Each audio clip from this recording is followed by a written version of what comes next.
All right, guys, one last lecture for this semester, and then we're done. So, we want to talk about chromosomes and genes and alleles and all of that good stuff. So, first, you need to define these terms. An allele is a specific form of a gene, and it differs from the other alleles by only a few bases. And this is what's going to make the difference between you being like a blonde or a redhead. So, hair color would be the gene, and then the allele would be the actual color. It occupies the same gene locus as the other alleles of that gene. So once we map out the human chromosome, we can find this allele. The gene is an inheritable factor that controls a specific characteristic, and it consists of a length of DNA occupying a certain location on a gene known as the gene locus. And the genome is the total genetic material of an organelle, a cell, or an organism. So when we talk about the human genome, it is all of your DNA. A gene mutation is defined as a permanent change in the sequence of base pairs in the DNA. It has to be in the DNA. If it's in the RNA, it's a temporary mutation. As soon as we make another copy of that RNA through transcription, then the mutation like disappears, right? So in order for it to be a true gene mutation, it has to be in the DNA, and it has to then be inheritable. Makes up a gene may involve a single nucleotide or a large section of the nucleotide. And when we look at our kitty here on the couch, it's got no tail. That's a gene mutation. My Rhodesian ridgeback that does not have a ridge is a gene mutation. Some mutations lead to harmful changes. Cystic fibrosis, sickle cell anemia are two examples we're going to talk about. The individual can live, but not to the full same extent and happy life that maybe you would live. And because this person's not going to live the same length of time, isn't going to be as healthy, that gene is less likely to be passed on, right? Because if the individual dies before they hit reproductive age, they're not going to pass this mutation on within the population. Some mutations are beneficial. We've actually found a mutation that allows a person to be less susceptible to HIV. Where is that beneficial? In places that are being ravaged by HIV, like Africa. If you have this mutation, you're going to survive longer. If you survive longer, it's more likely to be passed on. And then a good portion of our mutations are what we call silent mutations. When there is a mutation that doesn't change the proteins that are being coded for, you'll never know you have that mutation. It's there, but because the redundancy in our amino acids, that mutation doesn't do anything. So cystic fibrosis, a genetic disease producing excess fluid in the lungs, found on chromosome number 7. One mutated chromosome leads to the disease, and it causes early mortality. Now, we do have drugs and therapies that are allowing people with cystic fibrosis to live a lot longer. Like 20 years ago, these people lived till they're like 20. And then they would pass on because all of this fluid accumulating in the lung then leads to infections. But with drugs and therapy, we are allowing these people to live to longer life. We can, in the early stages of pregnancy, identify whether or not the embryo has cystic fibrosis. And then people can choose whether or not they want to terminate the pregnancy. We can do it with in vitro fertilization, where we can check the eggs before they're implanted for cystic fibrosis and only implant those eggs that don't have it. So once we know where a mutation is likely found on what gene, we can search for it. Sickle cell anemia is caused by a single base change. So it goes from GAG to GTG. I've seen that on a test where they ask which one is the sickle cell mutation. Results in a different shape of hemoglobin being formed. The resulting hemoglobin can't carry as much oxygen, which then means that you can't live as full of a life. Causes anemia, damage to the heart and kidneys, and possible death. Carriers have less symptoms because the gene is co-dominant. So if you're just a carrier, if you're heterozygous, you have some normal red blood cells and some that are sickled. If you are completely sickled cell, you're going to have a short life. And watch the movie here for more information. So why does malaria still, or sickle cell anemia still persist? Sickle cell persists because if you are heterozygous, you are immune to malaria. So if we think about where sickle cell anemia is still a thing, it's in countries that have high incidence. I cannot speak today, guys. I apologize. The words are thinking up here, but they're not coming out here. We all have days like that. And obviously, I'm recording our last lecture of the semester on a day when the words are not forming. So I apologize. We just got to get through. All right, let me start over. Why do we still have sickle cell anemia? We still have it because if you are heterozygous for sickle cell anemia, you are immune to malaria. Malaria is still the #1 killer worldwide.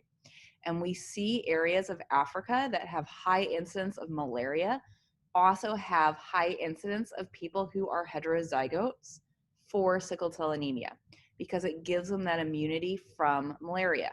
If you are immune from malaria, you're going to live longer, you're going to pass the trait on. And here we go. The red is where we find sickle cell anemia. The green is where we find malaria, and you can see those areas overlap. All right, the chromosome. In prokaryotic organisms, there is one chromosome in a nucleoid region. Remember, they don't have a nucleus, so they have a nucleoid region. It is circular in shape with no histones. Remember, the histones tightly wind the DNA. The plasmids are sometimes present, and they replicate independently. And these guys are the ones that help with evolution, right? The plasmid is what's going to share genetic material between prokaryotes. It's what's going to mutate more easily and what's going to allow for evolutionary change. Eukaryotic chromosomes, you have multiple of them in the nucleus. They're linear in shape. There's no plasmids, and they do have histones, which allow it to be tightly wound. We do differ in number of chromosomes and in genome size. So look at E. coli, which is a bacteria which causes food poisoning. They have one chromosome and it is 5 million base pairs. You guys have 46 chromosomes with 3,000 base pairs. A chicken has 78 with 1,200 base pairs. The number of chromosomes does not relate to the number of intelligence, right? There is a Japanese flower with 40 chromosomes and 150,000 base pairs. That's this guy right here. That's because of polyploidy, and we're going to talk about polyploidy later on. Make sure you watch the movies.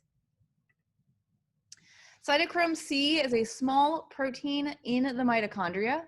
Because mitochondria are found in all species, we also find this protein in almost all species. We can then map this protein and look at changes between species. Those changes then allow us to draw a cladogram, which we're going to talk about later, and show evolutionary relationship. The closer you are in your cytochrome C, the more closely related you are evolutionarily. The more differences, the more different you are evolutionarily. So if we look between us and a horse, we share 88.5% of the base pairs in cytochrome C with a horse. So we have some relatedness to a horse, but obviously we're not a horse. Homologous chromosomes are two chromosomes that carry different forms of the same genes. You get one from mom, one from dad. Makes you up who you are. Haploid, only one chromosome present at each position in the cell, occurs after meiosis in the gametes, and you're referred to as a cell that is N. Diploid, 2 chromosomes at each position in the cell. Most human cells after fertilization are diploid, and it is 2N. What cells in your body then are haploid? If you're a guy, your sperm cells are haploid. If you're a chick, your egg cells are haploid. Every other cell in your body is diploid. We can take your DNA and we can map it out into a karyogram, which is the picture of your chromosomes. It's used to diagnose genetic disorders. So for example, if I were to look at a karyogram and someone's got an extra chromosome in position 21, it's Down syndrome. We can use it to determine sex. So people who have these done very early in pregnancy get like a guarantee that they know what the sex of the baby is going to be. Cells are often obtained through chronic villus, which is done early in pregnancy, or amniocentesis, which is done late in pregnancy. Non-disjunction is an error in meiosis in which sister chromatids don't separate properly. Some gametes will then have more chromosomes and other gametes will have less. And your IB example of non-disjunction is Down syndrome, which is trisomy 21, again, 3 chromosomes in the 21st position. Results in low muscle tone, small stature, slatted eyes, and most kind of important here is cognitive delays. Often you'll have an adult that is equivalent to a second grader, which means they very rarely can live independent lives. Non-disjunction does increase with maternal age. And so if you have a kid at like the normal age right now is around 26, 27, non-disjunction and Down syndrome occur about in 1 in 1,050 pregnancies. If you wait until you're 35 to have your first kid, it's about 1 in 350. If you wait until you're 40, it's 1 in 100. And I have had some friends that have the oops pregnancy at like 45, 46. It's 1 in 25 have a risk of Down syndrome. They used to say that dad's age didn't matter at all. They're starting to do studies to find out that that's not quite true. So even though like Hugh Hefner at 88 could father a child, there could be some genetic issues with that. Radiation causes mutation, and we looked at Hiroshima where we dropped the nuclear bomb. And when we looked at cancer deaths among bomb survivors between 1950 and 1990, you can see that leukemia, if you were within 1 kilogram of the epicenter, we had 22 people die of leukemia. It was about 100% based on radiation. The further you got away from the bomb center, the less likely it was that you were going to get leukemia from the radiation. Same thing with other cancers. Chernobyl is another great study site for this. Take a look at this Chernobyl animals video. That one's really good. Theoretical genetics is our Punnett squares. So again, more definitions. A genotype is alleles of an organism represented by assigned letters, and you can assign any letters you want. I tend not to assign T's or S's or anything where the capital and the lowercase look the same. Phenotype is what you actually see, so it's the characteristics of the organism. The dominant allele will always show if present, and the recessive allele will remain hidden unless both alleles present are recessive. Codominant alleles, both affecting the phenotype of the organism, and it causes a blending of traits, also known as incomplete or partial dominance. Homozygous, 2 identical alleles of a gene are present, so you'd have, capital T, or little t, they're the same. Heterozygous, 2 different, so a capital lowercase. Carrier is another term for heterozygous, so if you are a carrier of sickle cell anemia, you don't have it yourself, but you carry the gene to pass on to someone else. Test cross. Test a suspected heterozygous individual with a known homozygous individual to see what comes out. It's a way of determining whether or not that the unknown person has a recessive gene. Autosomal refers to every cell in your body with the exception of your sex cells. And we're going to go over this in class to remind you, but the instructions on how to do a monohybrid cross are here. I'm not going to read through it. Dihybrid cross instructions are here. I'm not going to read through it. With multiple alleles, there are usually more than 2 alleles for a characteristic, resulting in multiple phenotypes. Think hair color, eye color, height. So almost everything human cannot be done with Mendelian genetics because we are multiple allelic.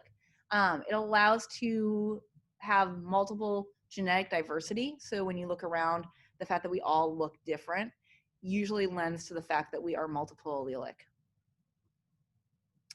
Codominance and blood typing, again, I'll go over it in class. Multiple alleles causes a blending of traits, and we have 4 main blood types, AB, which is the codominant form, and O, which is the recessive form. Sex chromosomes and autosomes. Remember, an autosome is any cell in your body that is not a sex cell. Your sex chromosomes determine the sex of the individual. X if you're a chick, you'd be XX. XY if you're a male. The X chromosome carries a lot more information than the Y chromosome, and you can see it mapped out here. Unfortunately, what we find on the X chromosome is a lot of genetic disorders, and those genetic disorders are hidden in females because we have two X chromosomes. These tend to be recessive traits, and so a normal X chromosome will hide the genetic disorder in a female, but with males, you only get one X chromosome. And so if you have the one that's got the genetic disorder on it, you're going to have that genetic disorder. Interesting, Mrs. Miller, the AP Bio teacher down the hall, shared with me an article last night where they're looking at COVID and what allows someone to get a severe case of COVID. You know, the people that are dying of COVID, as opposed to the people that are asymptomatic. And they're finding it might be an immune cell deficiency that is linked to the X chromosome.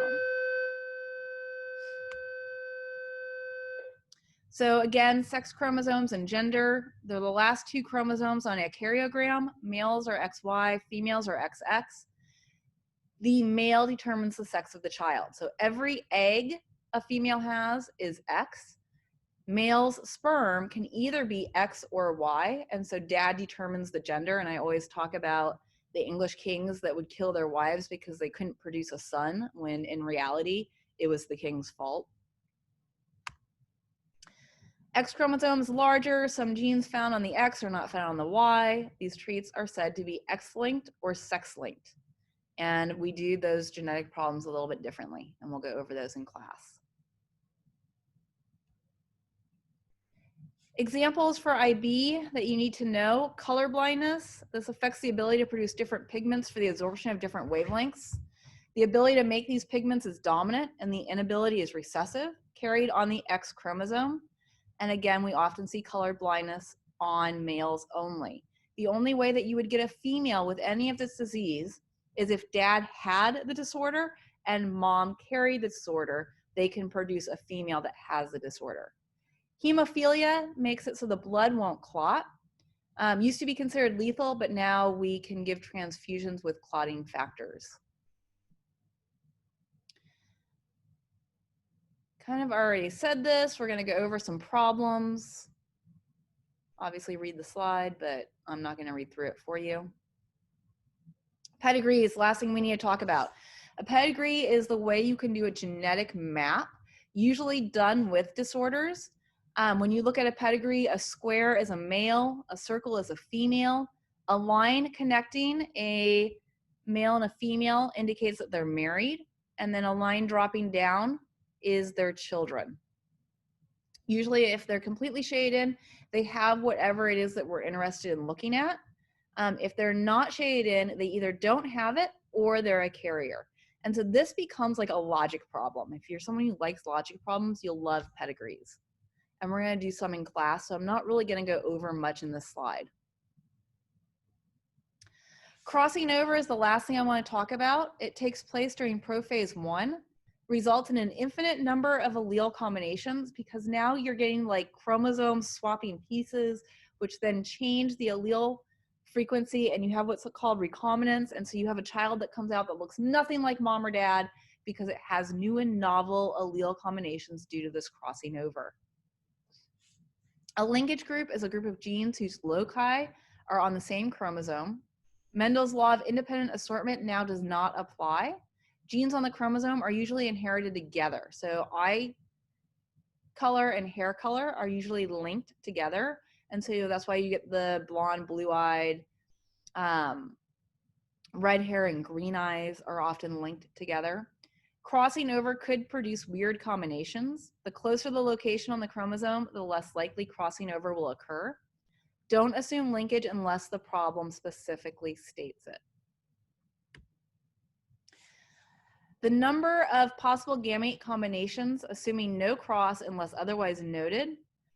Even though there are two traits, it acts like a monohybrid cross and is set up in that manner. Recombinance will show traits the parents don't possess. How this is often tested on the IB exam is that you're given the parents' genotypes and then the kids' genotypes, and you have to find the recombinant. And it's the one that will have a combination that there's no way the parents in a normal cross could produce.